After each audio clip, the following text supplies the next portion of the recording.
First of all, I would like to thank Vimal for moderating, chairing this panel, this presentation, and I'm grateful to, on behalf of also Chinmanyi, grateful to TraffLab and especially Shilpi and Hila. It's been a really nightmare time we have been giving to them, the following up and back and forth. Because we all have been really, kind of in a very critical situation.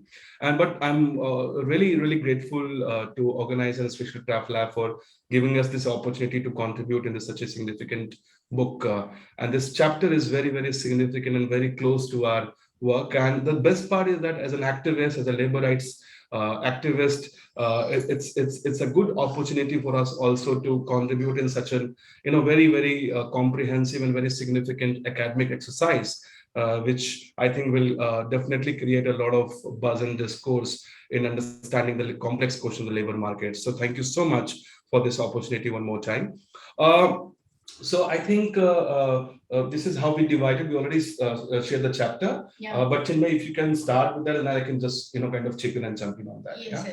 Okay. So right now we have divided it into two parts, where I will first talk about what is how GVC and informal economy, and little bit brief about what other chapters are also talking about in detail about GVC, and I am just putting that background up so that we can understand where Mathadi study or Mathadi board or Mathadi legislature fit into that GVC discourse. And then from that, Chandan will further explain about how the Mathadi board struggle happened, and how it is right now, and in terms of COVID situation, and how we can it has a relevance in terms of protecting labor rights in the informal economy.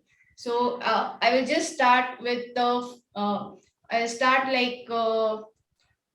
I just have one question. I am also getting a notification that some people are entering the room. So yeah. Should I admit? Yeah, no. Just ignore that. We will control it.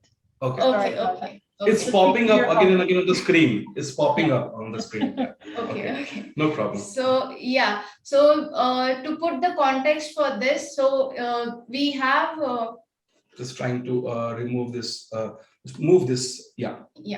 Okay. It will be shift again. Okay. So to put the context to Mathadi board, as we know that in this globalized economy, there is this competition to there is a competition, it is a competitive global world economy where gradual liberalization and reregulation of international trade, investment, and also with the introduction of new economy, information technology, and the spread of communication, information service sector. So because of that, it is the structure of businesses, how the businesses are working or functioning, has been dispersed a lot. And in that, because everybody is trying to focus on this export oriented industrialization, so in that, and also from that, we are transitioning into transitioning into booming ICTs. So there is this gap where we are not able to understand what is exactly happening on the ground, and what is the situation or context, local context, where the actual people are working. So there is this organization, all the businesses are fragmented, spatially dispersed between international boundaries, and there's there's offshore production of production on the developing and low cost developing and less developed countries, and mainly the production happens in the developing countries, and then it goes to more developed countries for consumers. So in these, this is because of the dispersed geographical context of this global value chains has been has been a more has given rise to informality.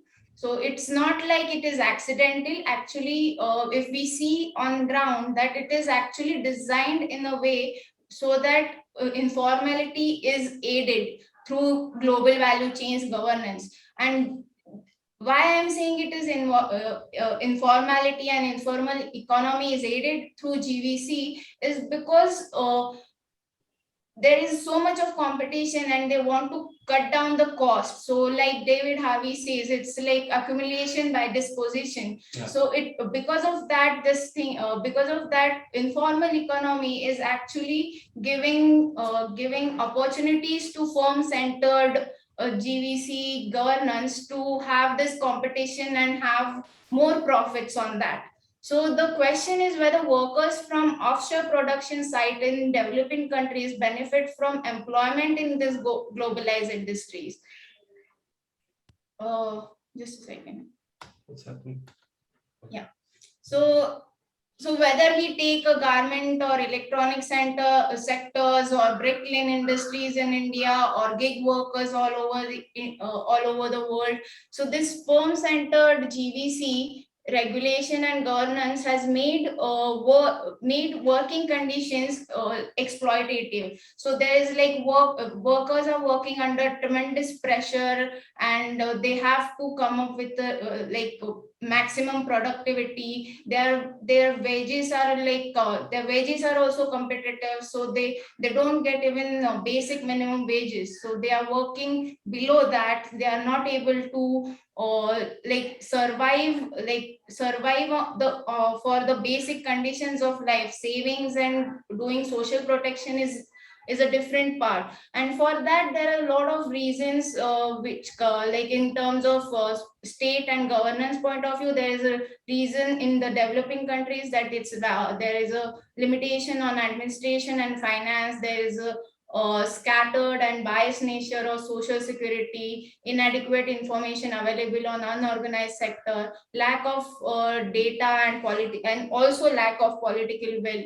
So in that, and again, if we come up to current situation where there is COVID-19 pandemic is going on, and everybody must have seen how the internal migrant laborers were under had no social security, had no jobs, and they were literally walking back thousands and thousands of miles back to their houses. So it doesn't only tells us about the COVID-19 situation, but it tells us that how the liberalization and how the globalization policy is structured, and the all these policies have steady devaluated the labor and the deregulation regularization of labor legislation. So how this have totally come together and showed that whole impact was shown from that exodus of migrants. So in such situation, in India, Mathadi board in Maharashtra was the only tripartite welfare board which ensured work-related social security to headloaders. And for that, Chandan will explain how it helped. Thanks, Chinmay. So yes, as Chinmay said, I think India is one of those countries. Basically, I think the only country perhaps which has seen one of the most brutal, the phase as far as the labor market is concerned. I mean, I don't think so that anywhere in the world, whether working class or informal workers are, walking thousands of miles, and getting killed, during the pandemic. Like, it's an absolutely abysmal and absolutely brutal phase of the labor market, which exposed during the pandemic time. So I think under this situation, one of such models, which I'm not saying it is the best model, but one of such models which actually, emerged as a very, very strong kind of model and stand very strong in terms of solving some of the very complex questions of the labor market here in India. So the Maharashtra Mathadi, the other manual workers, is a piece of legislation which is legislated in Maharashtra in 1969, and it's a very powerful trade union movement spearheaded by the very veteran socialist trade union leader called Dr. Baba Adhav. Started this, the demand and enactment of this legislation. One of the most important thing about this whole historical trajectory of this law is that this law was born when the India was basically getting liberated from the colonial rule, and there's a whole demand about that. Okay, the new nation, the new states are being formed, but where will be the space for the farmers, the workers, etc. And those questions were very, very prominent. And India and Maharashtra is the only state in India which has a birthday, on the day of May Day. It's like a 1st May. And there's a whole, kind of the social and political promises made to the working poor citizens, etc. That if Maharashtra will be born, then there will be a special space for the workers and farmers. And under that kind of space and very strong social, cultural, and political movement, the Mathadi Act born. And this is very, very important to basically start that what Mathadi Act stand for. That this act has ensured protective social security consisting of provident fund, gratuity, bonus, and insurance. So just to add here that in India, the informal sector constitutes over 93% of the total working population.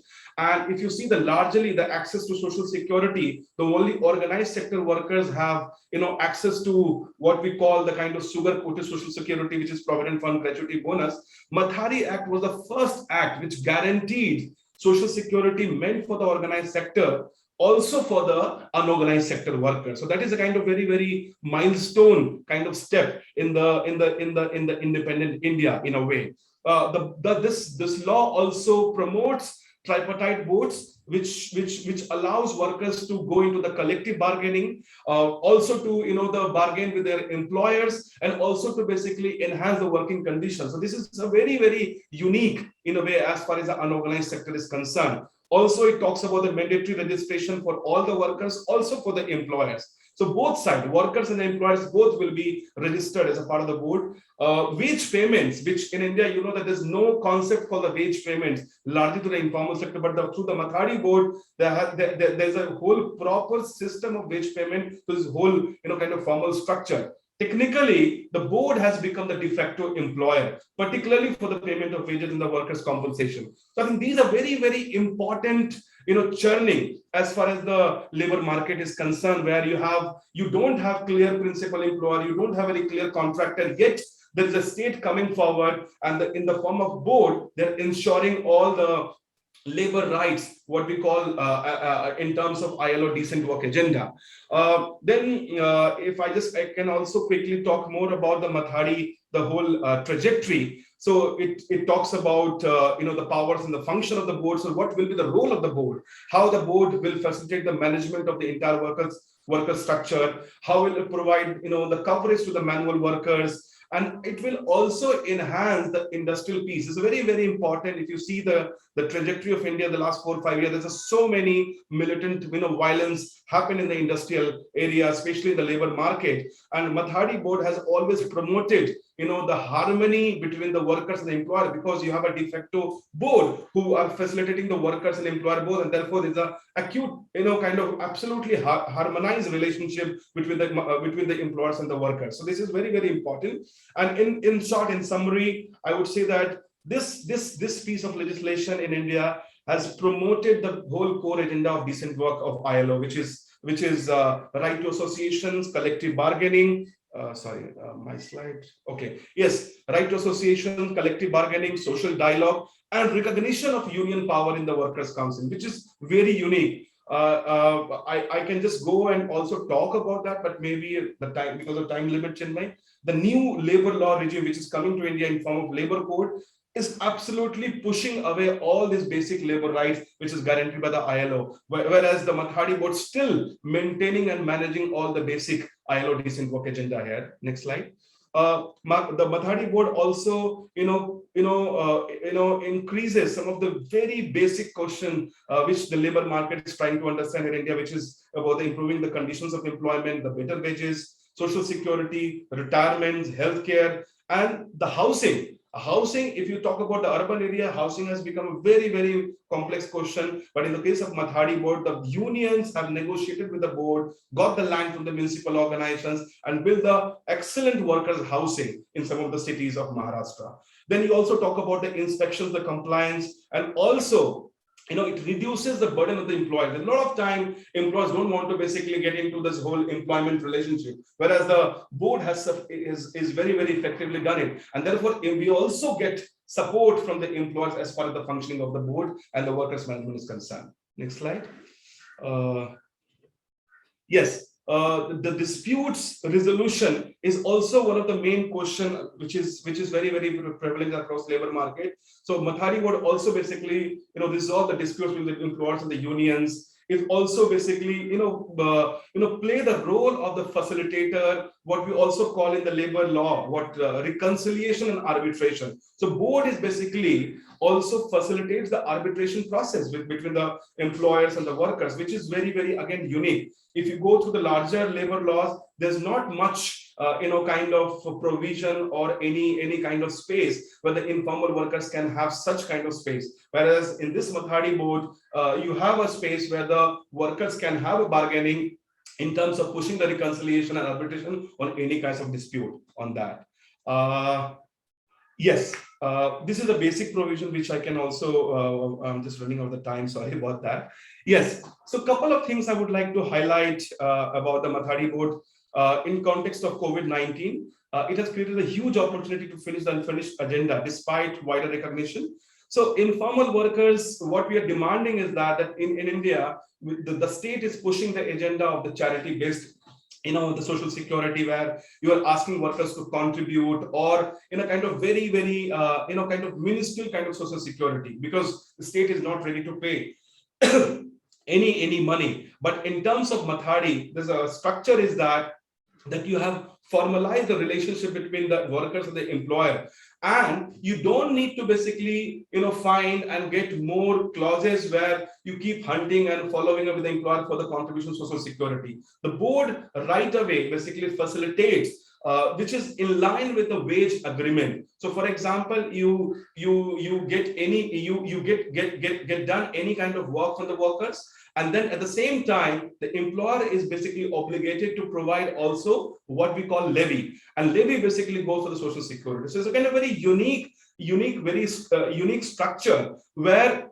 largely, if you see the labor market, the workers have to keep chasing even for the wages, forget about the social security. But in Mathadi board, you have a model which is very, very tripartite, where the workers, employers, everybody is together, and this facilitates not only the wages, also the social security. So in this condition, as Chinmanyi said in the beginning, during the COVID-19, Mathadi was the only board in the country which provided work-related social security, whereas no other boards in the country or no other system had provided any kind of social security. So this is very, very unique in terms of ensuring social security despite such a kind of very opposite and very difficult circumstances. Yeah. So in just last a couple of points is that we are exploring possibilities where Mathadi board can be also extended to the other sectors, and it is also very, very kind of testing time for all of us, because government is bringing the new labor code, the new labor law regime. I think France and India, these are the 2-3 big economies which are absolutely changing the labor laws, where there will not be any union power, workers will not have any say in the workers' council, there will not be any bargaining power or bargaining capacity in the labor market. And in this situation, we as a union, we as a workers' organizations, promoting this idea that there's something which India has achieved.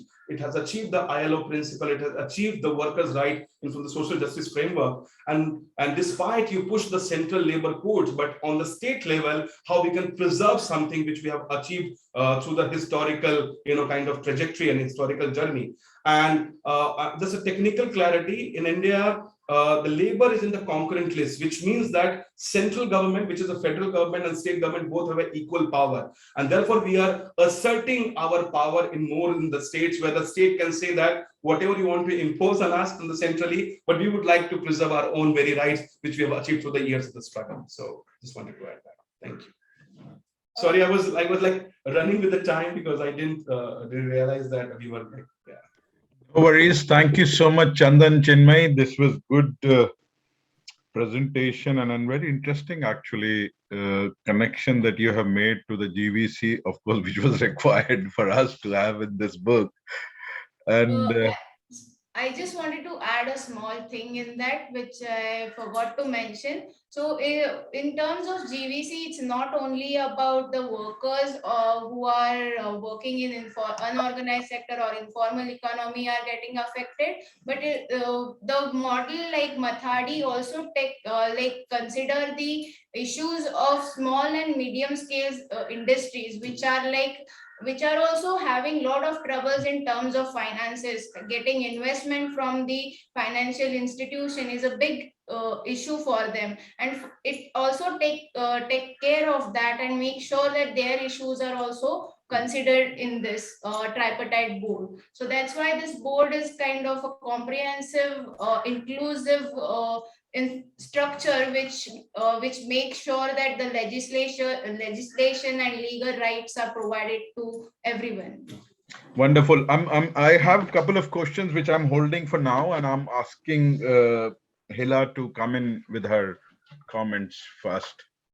So thank you so much, Chandan and Chinmay. Some of you know that following our meeting in Delhi in 2019, Chandan and I, and then Chinmay joined us, embarked on a shared project to look more deeply at the transferability of the Mathadi board model. So this has been delayed with COVID and everything, but for me, this was another wonderful opportunity to engage with this important topic. And I hope all of you will see more research from the three of us and other participants about this. So this is a wonderful chapter. I'm really excited that it's in the book because it really brings, I think, institutional innovation. Again, this was already happening in Maharashtra in the 60s, but I think innovation in terms of thinking today about platform work, thinking today about informal economy in other contexts. So it really provides one of the most promising models, I think. And, Chandan said, I don't want to say it's the best, but really, I don't think we know of others that do it any better to protect informal workers. And I think also in terms of the book and this discussion we had so far, just bringing to the forefront the role of informal workers in GVCs, in global value chains and domestic value chains, of course, and really the challenge and importance of incorporating them in our analysis. And I think what I will spend the time briefly in my comment and also urge you guys to do in the paper when I send it, when we discuss it further, is to really think more about the role of lead firms and of the supply chain structure in the regulation of the work of Mathadi workers, and in thinking about whether there are any levers there that can be pulled to further both enhance Mathadi workers specifically rights, but also when we think about transferability, thinking about whether we can use the new trends of social responsibility, not so new, but corporate social responsibility to engage corporations and lead firms in demanding from suppliers that they will be part of such networks or something like that. So I think this is something that can be very interesting for our discussion. So I want to briefly just say something about the three themes that Dev in his wonderful concluding remarks yesterday posited for us as kind of a overarching themes that many of us are discussing, and I think really come up in Chandan and Chinmay's chapter and presentation. So Dev was talking about the distinction between private and public, soft and hard regulation, and the transformative versus incremental change. And I think this chapter and the Mathadi board model really presents us with an opportunity to challenge ourselves on these three fronts. So in terms of private versus public, yesterday Tamar and I discussed the worker-driven social responsibility model, and there the initiators of the model really celebrate the fact that it's kind of independent of of the state. And the fact that it doesn't require any specific state and labor politics for it to exist. And of course, it's questionable whether they're absolutely right, but it's something that they say. It's not law supported. Their power resources come from elsewhere. And I think what's fascinating about the Mathadi boards is that they managed to do both. Actually, maybe all three, I'm not sure. I don't know how consumers are part of this, but definitely find one power resource within the legal structure. So having the Mathadi boards act is crucial. It's key to create the structure. The act is really important for this. Law is a big part of it. It gives it stability that we've seen throughout the years.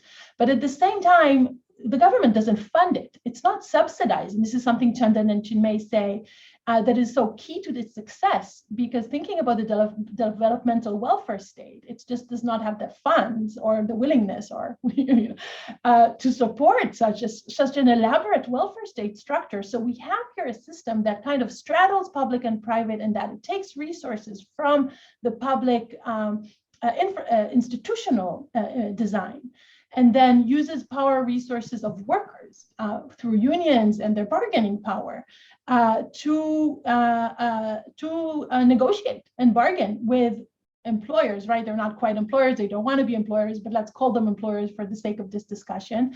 In this kind of corporatist structure for the informal economy, right? We have a tripartite structure here that is very well known from corporatist context, that is used for the informal economy in such an innovative and interesting way. So I think it really kind of presses us to rethink public-private. In terms of soft versus hard regulation, it kind of draws from that. It's a similar situation. We have the hard law that creates the institution. And then we have reflexive regulation that comes, much like collective bargaining, comes from the interest, the needs, the close knowledge of the situation of the parties. So I think thinking about soft versus hard regulation here is also very interesting, because we have this very useful mix of both. And then if we look at I will just say about private, public, and soft versus hard law, that both in the chapter and in your talk today, I think it'll be, I would have loved to hear more about the role of the state. What kind of stability does the state provide, except being kind of a platform for this negotiation, right? Except by providing it with this stability. Finally, transformative versus incremental change. I think what happened here is we see this break happening in this, break from other welfare boards models happening already in the 60s. Through really transformative change, and then inspired by socialism.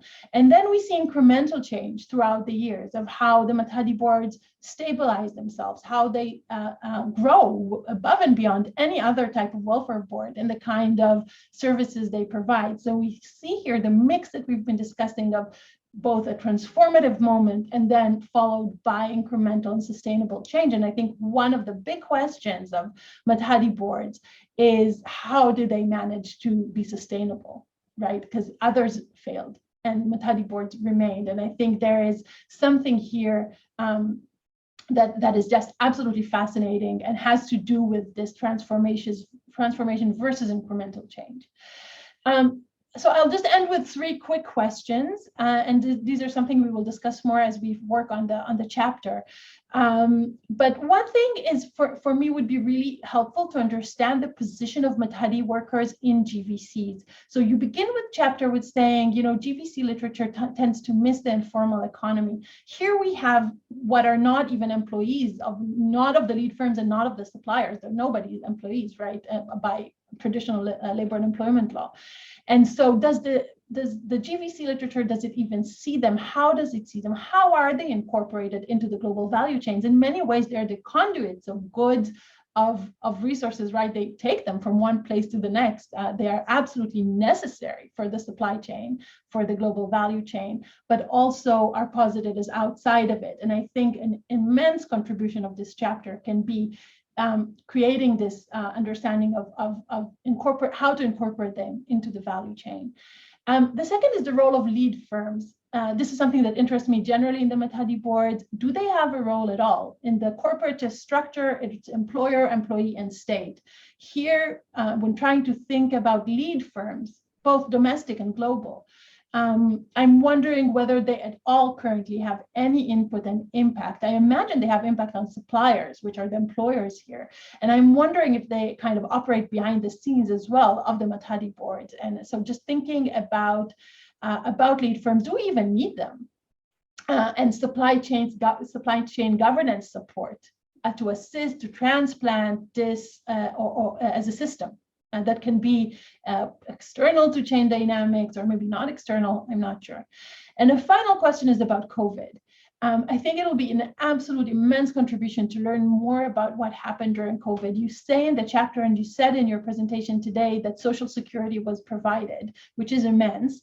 And I would love to learn more, both about the health of the workers, PPE, the kind of security that Mathadi boards, I can imagine, could have provided to workers that other workers, both formal and informal, in many ways, in the Indian economy and many other economies around the world, didn't experience. So it'll be wonderful to hear more about that, about health, safety, security, income of workers during this time in greater detail. So that's my comments. Thank you. Thank you so much, Hila. Thank you. I'm just going to ask you to hold on from commenting if we have questions here. There's one question already, which is by Shamir. I'm hoping I'm pronouncing the name correctly. So what do you think if, according to your opinion, COVID-19 not create opportunity for government to improve a social property of workers and to stop different employment forms of modern slavery? Can you see the question in the chat box? Yeah, 1 second.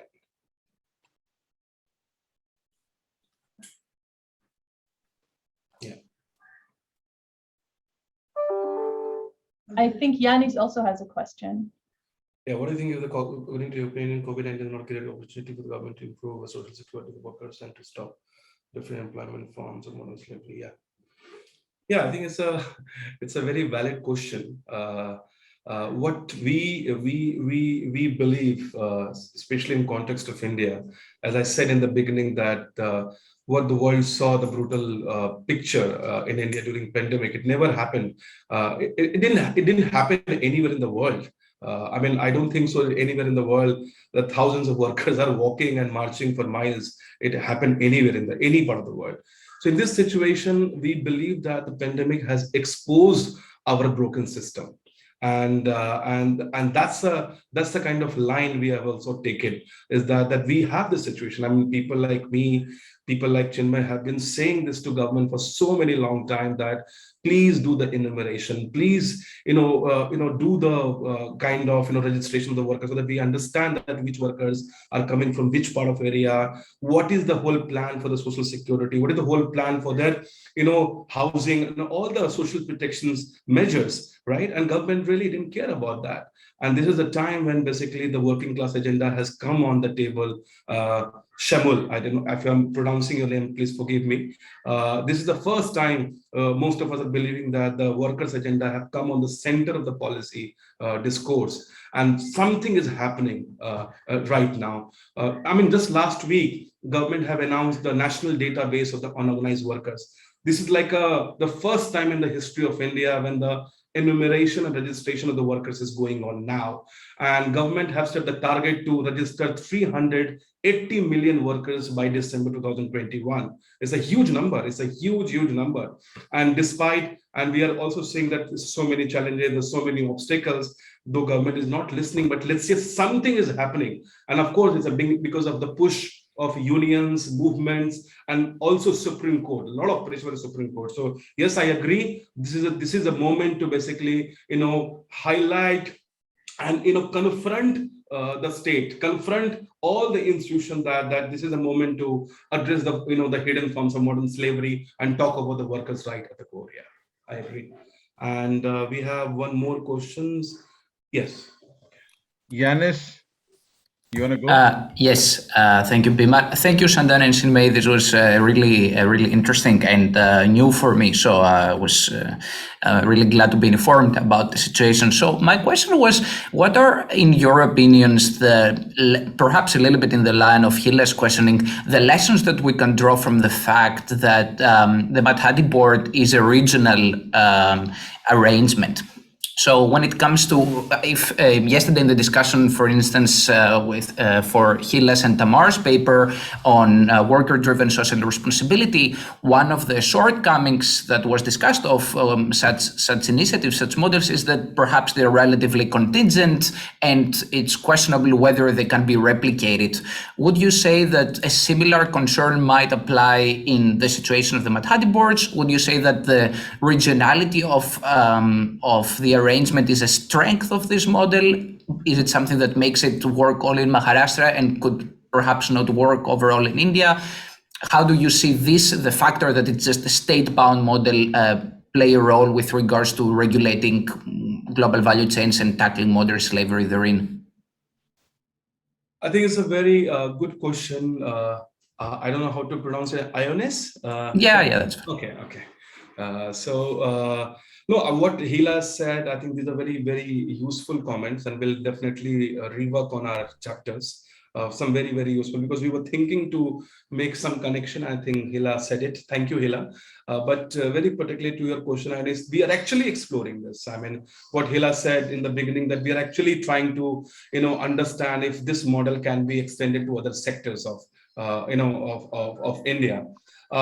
Not much being talked about that, but in India, I mean, there are over maybe 400 types of occupation. Over 400 types of occupation. It's a very diverse. It's a very diverse economy, very diverse labor market. So saying that the models like Mathadi will be applicable to all the sectors, I think I won't be able to say that. It's very difficult. But I'm talking about the principles. The principles of Mathadi can definitely be applicable.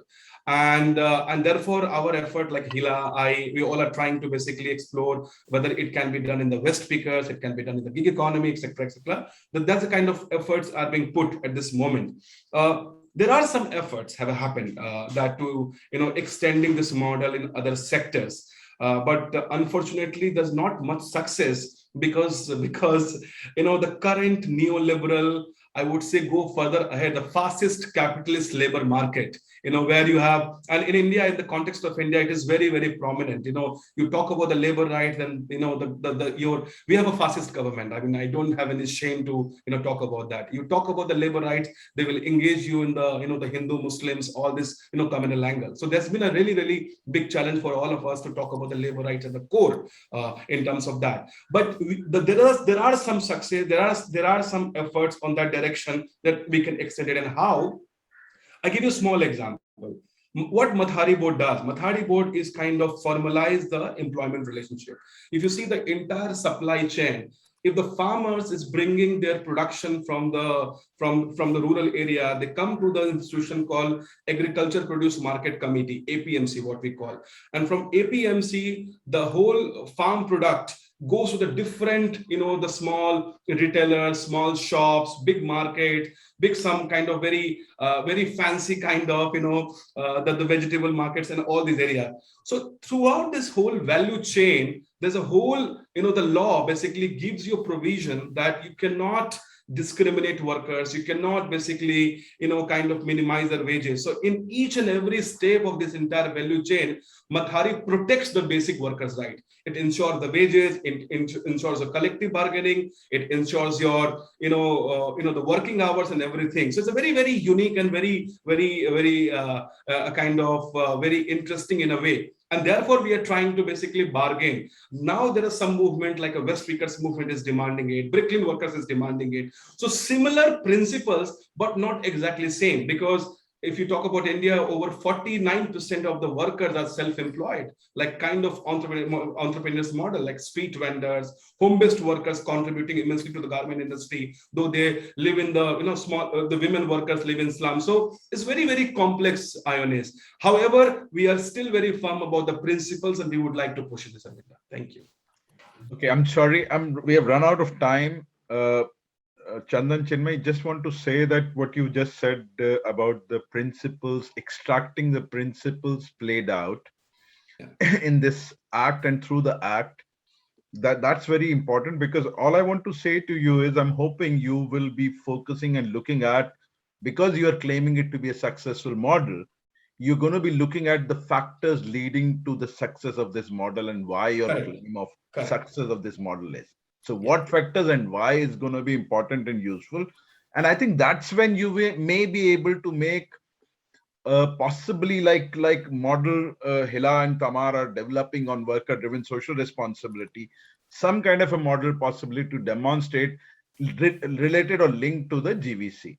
Now there are a couple of questions and comments in the chat box. Do have a look. Dev Nathan has given a comment. I think that would the paper which was shared, Dev Nathan's paper which was shared yesterday by Hila, which I'm hoping you will have received, might be useful for you to develop some thinking also on. Thank you so much for your time and presentation and a good discussion.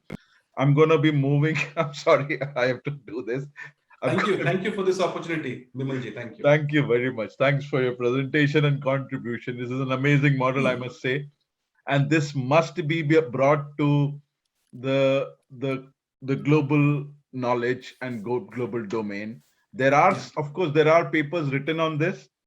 I was checking out, but we need more appropriate articulation and framing of this model, and I think that's what we will hopefully will be able to do through your chapter in this.